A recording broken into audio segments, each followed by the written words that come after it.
All right, we are live. Can you hear that music? That is a pretty nice little intro music. I want to get my own music next time. You have to have specific music for me, like my walk-up music. We can put that in your rider, and we can adjust it as we go. Check this one out. This is kind of fun. That's Dan's. Hey, welcome to So it's already the Preferred pre-recorded Success for his, right? Podcast. I am your host, Dan. I haven't recorded one of my own yet.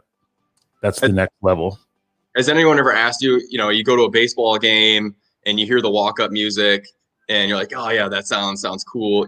If in my career, if I could have baseball like walk-up music, what would it be? I always ask that question and then I'm never prepared to answer it. So I'm going to ask you what your walk-up music would be, but don't ask back. A song called Hot Property by Jamiroquai. Ooh, I would play nice. it, but what I've learned in the whole thing is that when you play, this is all royalty free. The music you hear in the background right now, so you pay a service, a fee, and you get all this music that's instrumental, whatever you want. But anytime you play artist music, it gets deleted or quietened out, right? But yeah, Hot Property. You can look it up later. Hot Property, Jamiroquai. That would be my walk up, just because it's like, I don't know. You can't. It's like an old club song. It's like muted, like the sound of a club when you walk up to it and you hear the, and then the whole sound of when you walk into the club, the music gets louder. That's why I like that song. So that'd be my walk up music. Nice. Yeah, I forgot about the fact that in the real world you have to pay people for their artwork. So yeah, that's a good point. Right. Maybe we'll just have to sing our own walk up music. I have to do that. It's cheaper and easier that way. Yeah. So welcome to Man in the Grill episode 10, sponsored by DreamLane Real Estate, Rematch Preferred. As you can see, Sean and I are very comfortable with each other. We're just kind of wrapping away as we go. Today's episode is about affordable housing, something that's very important to each one of us. When you say, Sean? Oh, of course. And I'd just like to point out, if you have any favorite shows on Netflix, episode 10 is always the best. So Lane, you better step up your game, because this is the revealing episode where everything comes together, and then starts season 2 after this. So I think the term for that is that's when they buy the episode, right? Like they give you 10 or 8, and then if you can make it to 8 and they want more, all right, we'll buy another set, right? So you're basically saying, am I going to buy my own episode again? I think, yeah. I think perfect. Well, cool. So, no, for everyone out there listening, Sean O'Brien is from Northpointe Development Company, and it is a new venture of mine as well. Part of this episode is to kind of introduce the diversification of DreamLane Real Estate. We're actually getting into the affordable housing development space, and Sean is my partner here. So I asked him to come on and kind of rap a little bit about a couple of projects we have going on and just generally talk about affordable housing. Real quick, and the need for it, right? Real quick, Sean, who are you?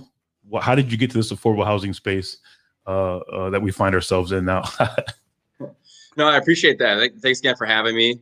I lived in Madison my whole life. My parents actually owned and operated Jingles for a very long time as I was growing up. But I stuck around in Madison, and my first job outside of college was property management. So I got to go from basically being a student tenant to being a student housing landlord. And it was an interesting juxtaposition, to say the least. Sure. But I lasted in that industry for about 18 months. And so if you're, I'm well aware of when you're living on campus, the cool thing is to move to a new place every year. But when you're the landlord and you're overseeing, 125 units and they all turn over in the same day, and you have to basically get them all prepped for new people to move in. I did that one time, and I was like, I'm going to try something different. It only took me one time to learn that that's not what I wanted to do. Had a lot of great experience and learned a lot about, property management and that side of the real estate industry. But then I went over to WHEDA, Wisconsin Housing Economic Development Authority, and ended up spending 15 years there in various jobs. The most recent, I was the director of commercial lending. I did that for about 6 years. And that was a really cool position because I got to see a lot of different aspects of real estate, but then also, touch on the, investment and lending side, but then also the housing policy side of things. And so my position at the end of the day was, big coordinator of the state's housing policy and workforce and affordable housing policy, but then also in providing financial products and resources in order to make that happen. And WIDA, has two majority business arms. One is the single family side that you're familiar with, the first time home buyer and making sure that we can, get individuals into homes and start building equity.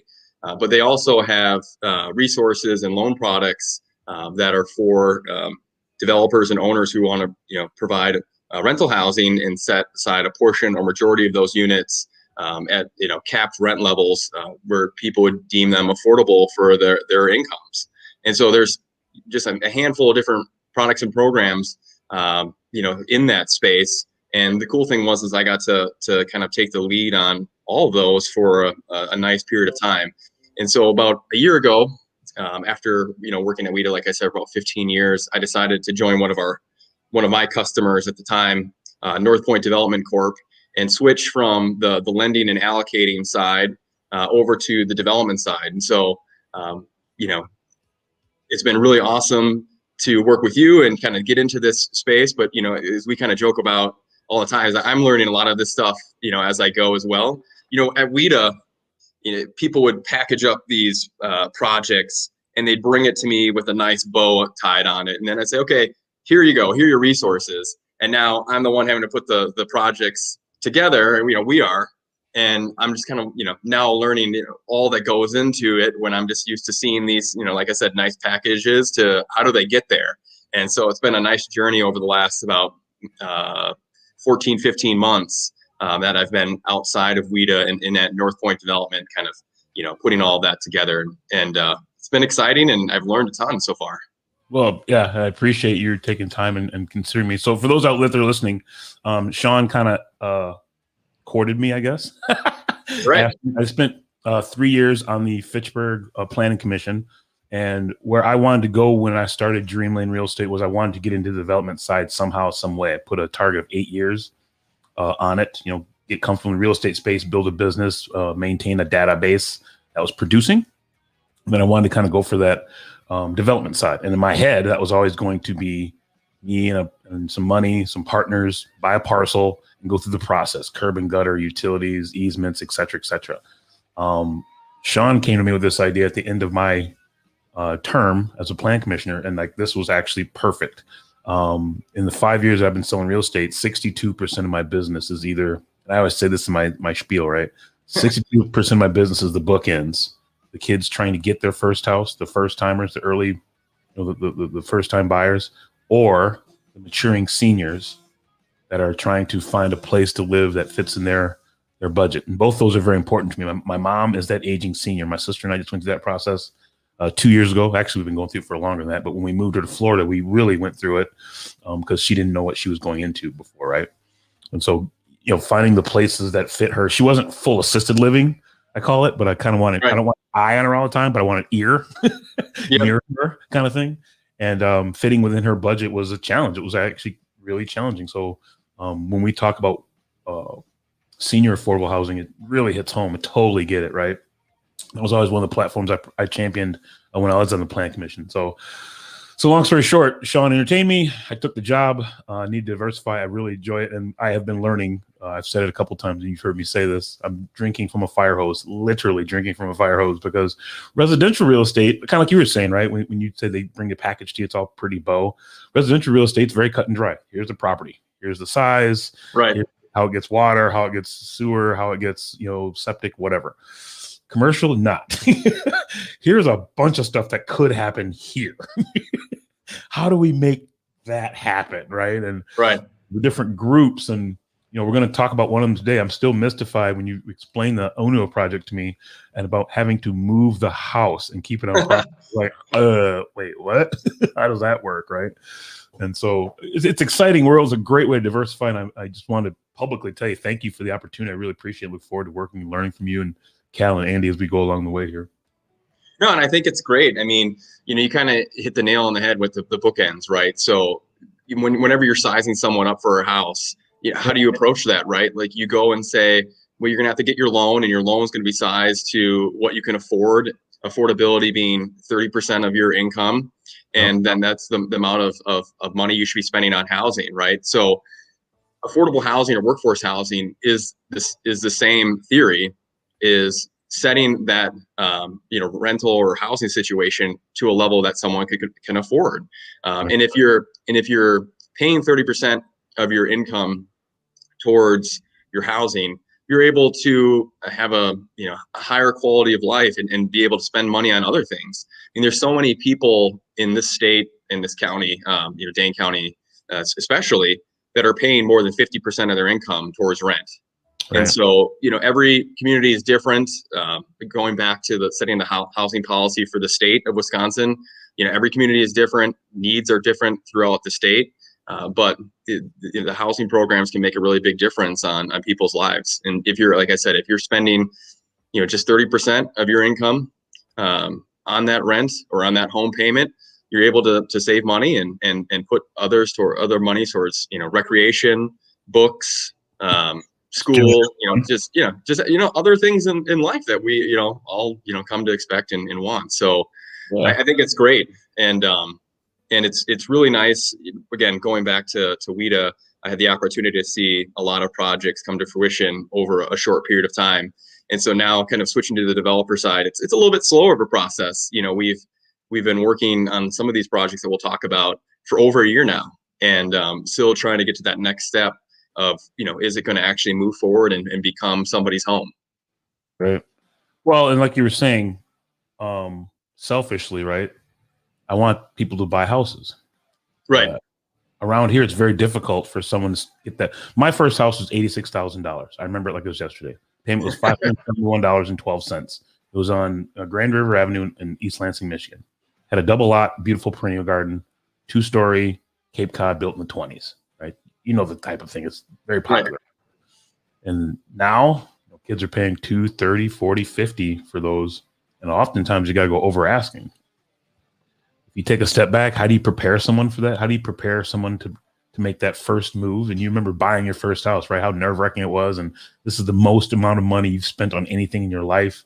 Are you doing it? Everyone, I still to this day, I bought 8 houses in my life. I still wonder, did I make a good move or not, right? Right. How do you prepare someone for that? Oh, and by the way, there's 70 showings. They'll probably net 20 offers. Bring your biggest bat and swing hard kind of thing. How do you prepare someone for that, right? So that's why the affordable thing, in my opinion, is so important, because like you said, it specifically puts out how much money they have to spend on their living situation, and allows them to save that money somewhere else to get to that next home, get to that first one, right? Whether it's a fixer-upper, a brand new one, whatever it is, getting that liquid, anything I can do to help them get that liquid to buy that first house makes me happy, and it's good for business overall, right? Right. And right now in your industry, supply is down. Oh. So the idea of, someone who's in their home, over the age of 55 and would like to downsize into something, but need to be able to do it affordably, and be able to maintain a fixed income. If you don't have an affordable, decent, safe, sanitary option to move to, you're not going to move out of your house. No. And so by providing senior affordable housing, you may also then create some folks in the community to actually make that move and put their house on the market for families to move into. Exactly. So it works really well on both ends, both ends for the community. Sure. So real quick, let's shift gears a little bit. Walk me through the process. A lot of people have asked me, as I've told people that I'm part of this, and this is something I'm doing moving forward. There's been a lot of questions, right? And just generally walk through the process. In a perfect world, if we could have it our way, how does that process generally work to acquire a site, build an affordable housing project? Right. Well, when you're seeing market rate apartments being built, let's take Madison, for example. So you see all these market rate apartments going up. I can tell you, for both single family and multifamily, construction costs aren't going down. In fact, they're going up, and they're going up quickly. Right. And so you're just not seeing that supply of new housing come along. And what that's doing is basically driving up the rents. But these rents have to be at that higher level in order for investors or developers to want to take the steps necessary to build this type of housing, right? So in a perfect supply demand market, you're seeing these market rate apartments going up investors are putting in their equity, they're expecting a return, but then they're also setting the rents at a level that is acceptable into the market and someone's willing to pay that rent. So in the case of an affordable, the idea here is to cap the rents at levels that folks within the community can afford. And we hear workforce housing, it's basically what can the working community afford in the market. And so that rent may be less than what the market is. In fact, it typically is less, whether it's a couple $100s or maybe even a little bit more. But that gap between the rents that people can afford and what the market is demanding is what really kind of drives the need for the resources from WIDA. The affordable housing resources most commonly used is the housing tax credit program. Correct. So kind of setting the foundation for how do we get these things built? Well, we're going to need to go to WIDA to apply for resources, typically in the housing tax credit program. The first thing you do is you look at WIDA, and they get these resources allocated on a buyout, or they get these resources allocated on an annual basis. And they'll go out and say, okay, well, we've got these resources from the federal government. Here's how we'd like to allocate these resources throughout the state based on what we view as the housing needs for the state of Wisconsin. So developers, they go and they look at, okay, what does that plan look like, and how can I bring them a project that they would be interested in? And it's very objective. There's a scoring system, so you look and see, okay, well, what type of project scores well? That's the type of project I'm going to bring in, and that's your first step. Then you got to go and find a piece of land that fits well into that scoring metric, and get that site under contract. And then WIDA actually requires you to have the site entitled properly. And so what that means is that you have to go to the city or municipality, to the plan commission, the common council, and get the zoning in place if it isn't currently. And I can tell you that for most communities, there isn't high density multifamily housing zoning criteria or zoning area that you can just go in and pick up some land and just get going. So you have to get the site under contract and then go to the community to get the zoning in place, and that sometimes can take 4 to 6 months. And you have to do that before you actually apply to WIDA. And then you apply to WIDA, and they review all the applications that they received. It takes them about 4 months to make awards. And once awards are made, it takes another, let's say, 9 to 12 months to actually close and start construction. Follow that with another 14 months of construction, and you have a home for someone to live in. Finally, right? Yeah, right. So so it's a 2 to 3 year process to go from under contract to people actually living there, and it's a long road, and a lot of big wins are needed along the way. But if you don't get all of the wins, then you don't get to actually get that unit to be lived in down the road. Right. And then one big piece of that is the 4 months before plan commission. There's usually a public meeting there somewhere too, right? Right. Yeah. Public hearing. Input. And sometimes you have to work within that framework of the public input, right? Right. Which can also be a challenge as well. Yeah, because you would go to a community. Usually, there's a lot of there's a planning staff or city administrator, and you bring them your idea, right? And that's just one person, or maybe a team that's reviewing this and saying, in general, we think this development makes sense, or would be acceptable in our community. But then you actually have to go to the community and get them to buy in, and they're the ones that matter, right? Like, if I get the city administrator say, I love your idea, but planning commission says we are 100% on the opposite end of this idea, you have to figure out a way to work with that, and make some changes, and sometimes significant changes. And I know one of the projects you want to talk about today, in Verona, we had to make some pretty big changes in order to get sign off on that project. That's a perfect segue. Oh, nice. Yeah. So Yes. One of them, obviously, we've told this story a couple times in plan meetings and just talking to other communities as I'm out lead generating. Right, we've told the story. We live in Verona. You're from Verona. You grew up there. Right. I live there now. We've all been to the Klassik Tavern. We've had a fish fry or old fashioned. Everyone knows this corner. Walk through how this kind of worked, right? In the framework of what you just mentioned. Could you give a quick little brief history on this project and what the plan is? Yeah. So when I left WIDA, and you'll see there's a common theme for sites that we're finding. But my dad still does a lot with the Verona ice rink. He's the president of the nonprofit that owns it. Actually, besides the planning commission, Lane, that's where you and I, met and got to know each other. Both of our kids play hockey, Right. and so I was talking to my dad, and he said, well, the owner of the Klassik, or Doc, because it's called Doc's Klassik Tavern, he's looking to retire. No one knows that, by the way. What's that? No one knows the actual name is called Doc's Klassik Tavern. Yeah, Doc's Klassik Tavern. So Doc's looking to retire, and you reach out to him and see if this site makes sense for housing development. So parallel paths. I looked and see how does this site score out on the current plan for WIDA, but then also started talking to the city on whether or not what type of redevelopment project would they like to see here. And we ended up working with Doc, and actually the Doc's son owns it, and we worked out with the son and his partners to come up with a redevelopment of that building.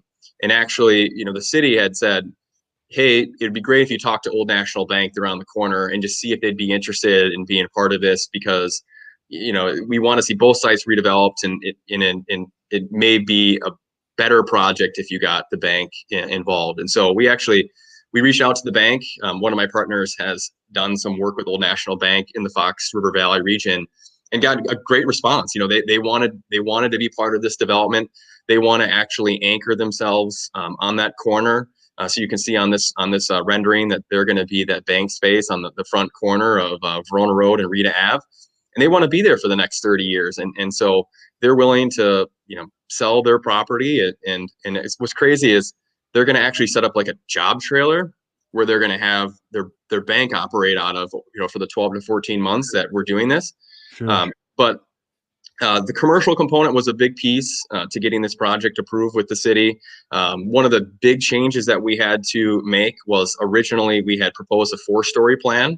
And as you can see here, we're at a 3-story, and that was the big linchpin of getting this thing moving forward. And a lot of times, you're purchasing these sites and baking your financials, or basing your financials on what's the amount of density that you can get onto the site. And so it was really difficult for us to go from 4 stories down to 3, because we had to sacrifice a lot of units that would have been on that 4th floor. But we think this is going to be a beautiful project. In fact, like you said, being from Verona, growing up in Verona, I'm super excited about this project. I don't typically get too much into legacy, but being from Verona and being able to say, I grew up and goofed around in these areas, and now we're going to really make an improvement and bring something back to the community. It's just really important and really special to me. And so we're really excited to see if this one could go through. But right now, where this one's at, just like Uno's, is we're waiting on WIDA. Hopefully in the next couple of weeks, we'll make an announcement on whether or not we've received tax credits. And if we get tax credits, then we'll move forward with that project. Sure. And that was one of the things I wanted you to touch on too, like the difference between, so this one would be a brand new space, and it worked out well because, and again, kind of prefacing what I said previously, commercial deals are all over the board. You just got to figure out the deal and make it work, right? As opposed to this house I want to buy and let's buy it. No. We want to build this. Hey, why don't you talk to these guys? And perfect. We'll make an anchor. And it all makes sense. All of it makes total sense, right? Keeping it called the Klassik, putting the bank on the end. It's just perfect, right? Conversely, and one of my favorite parts of this so far for everyone out there listening is legacy. He mentioned that term legacy, or what's the other term you use when you remodel? Adaptive reuse? Yes, adaptive use. Real quick, talk about Uno. This is Uno. Where is it? Where did I put it? 17. So we all know where the old Uno Pizzeria is, right? Right there off Mineral Point Road. There's the KFC, D'Onofrio, Ganser Way. There's a radio station right here. 105.5 is right here. I remember I bought lunch. I sold this radio station, a phone system, years ago. And they have a radio sister station in Milwaukee. And we came here and implemented this one. And I bought everyone lunch at the Uno's, right? So very familiar with it. Everyone who goes down Mineral Point Road knows where that is too. We have put a project together. Actually, I'll let you explain it there. And the unique part about this is the moving of the house. I want you to kind of talk about how that process worked conversely compared to the one in Verona. Yeah, well, Verona, it's nice because it's a complete redevelopment. And so taken down. Of course, some of the neighbors weren't super happy about losing the bar restaurant. But that being said, it made sense to, for a long time, the city's been planning for that, bar and bank to be redeveloped. Right. Here, this site is really unique in the sense that there is a 150-year-old farmhouse that was everyone knows as Pizzeria Uno. And so over the course of time, this farmhouse was added onto, the kitchen for the pizzeria was added, and some other, dining space. And so one of the challenges, this site has been sitting vacant for 4 years. No one's been into pizza. But, it's crazy is I remember going there as a kid and, having dinner there. So it's very well known. It's, positioned as in a major artery of the city of Madison, and it's been just sitting empty. And one of the big challenges was, if you can scroll back to the last picture, Sure. Or the site picture, one more. Perfect. Is that the house that's in the middle of the site. So how do you redevelop this, acre and a quarter parcel with a house that's sitting there? And so one of the options was to again, get rid of the house, level it. Our organization does a lot of adaptive reuse projects. Not only are they cool, but preserving history is important to our company. Yeah. And so again, one of the options would have been just to level it. I mean, it's not a building that's listed on the National Register of Historic Places. The city of Madison hasn't deemed it historic, but we're thinking we're good at this type of stuff. And I was actually talking to the architect because they had laid out some other plans on the site for previous customers, and before they decided it wasn't going to necessarily work.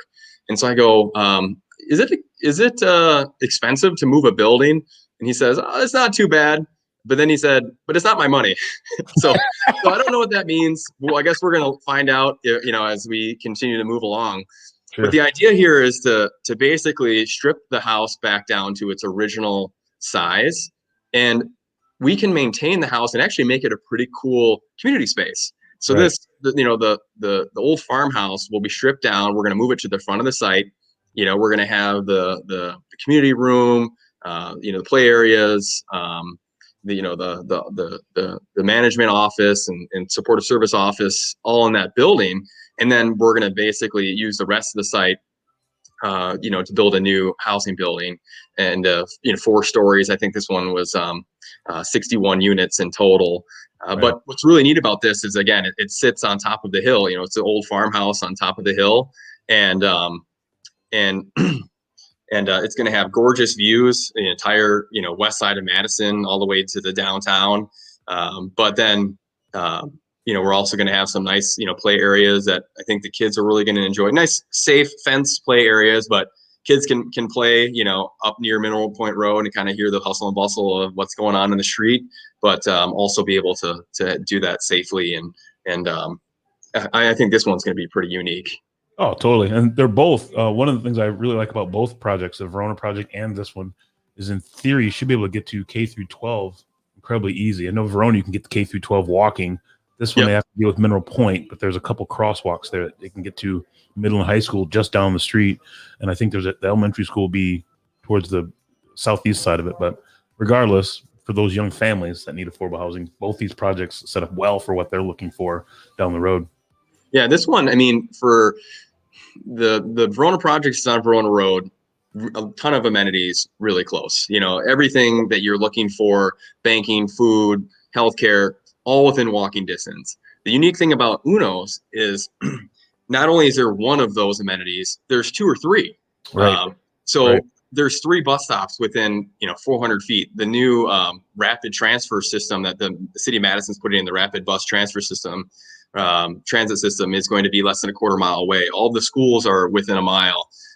There's 3 or 4 grocery options. Everything that you need to do on a daily basis. You can walk to the mall. Whatever they end up doing with the mall. Right? Yeah, right. As long as the mall's there. Which I think is a great spot for some affordable housing as well, where Sears is. Right. Well, they just came out, the city of Madison just came out with a new Odana Road plan. And it calls, the development plan, and it calls for a lot of housing, a lot of reuse housing, new buildings, new streets, that sort of thing, through that whole area of town. Sure.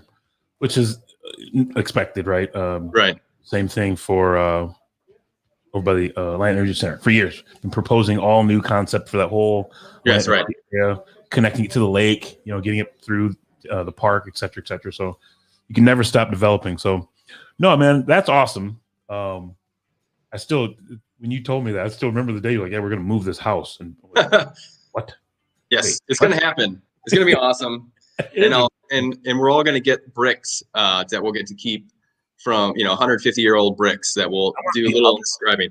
The oven? Jet oven in my backyard and make pizzas. Well, I'll have bonfire parties in my old neighborhood. Well, right? We'll have to talk to Tom Beach because he put that in his offer that he gets to keep all that stuff. Oh, God. But if you want it, man, we can ask. No, it's not that important. I don't want to screw up a deal for it. So, Right. anything else? We're at 30 minutes. Anything else you want to add about affordable housing? I really appreciate your time. I wanted to give people, and then you can explain it better than I because you've done it longer. But I wanted to give them just an idea of the affordable housing, what I'm doing, what I'm looking for, parcels of land, etc. Anything else you want to add, real quick, in closing? Yeah, I'd just like to add, we're building quality affordable housing. If you were to drive by Uno's or to drive by the Klassik on Verona Road, you wouldn't look at it and go, "Oh, that's a low income housing project." Yeah. And the goal is to have varying levels of income, but all affordable and all for people who work and want to live in the community in which they work. Right. And so that's the big thing is trying to convince or basically educate neighbors or the community that we're building housing for people that are already part of our community. They're already working and they're adding value to our daily lives. So let's give those folks an opportunity to live near where they work and enjoy the same things that we enjoy in our communities. Yeah, sounds good. It's phenomenal. Because there's a lot of we can do another whole show on the stopgaps that are in place from WIDA and the government entities to make sure that this doesn't decline. Right. Management companies where the developers have to be on the hook for 30 years, right? We're ownership of this thing for 30 years. So I don't think a lot of people understand that. Maybe that's for a whole nother show, but episode 20. There you go. Yeah. Episode 20, every 10 will be about affordable housing. So I get it. But regardless, anyone out there listening, if you have any questions, I put Sean's information in the comments. You guys know how to get in touch with me if you have any questions or concerns or just general ideas or a place where you think it might work. Give me a call. I'd love to chase that down because you can never have enough help trying to generate leads and opportunity. Sean, thank you so much for your time, man. I really appreciate it. All right, Lane. I appreciate you having me. We'll talk to you soon. We will. You take care. Oh, wait, I should turn up the music on the way out. That's the first time it actually worked, right? Nice. I hope it works. Bye-bye, everybody. Thank you.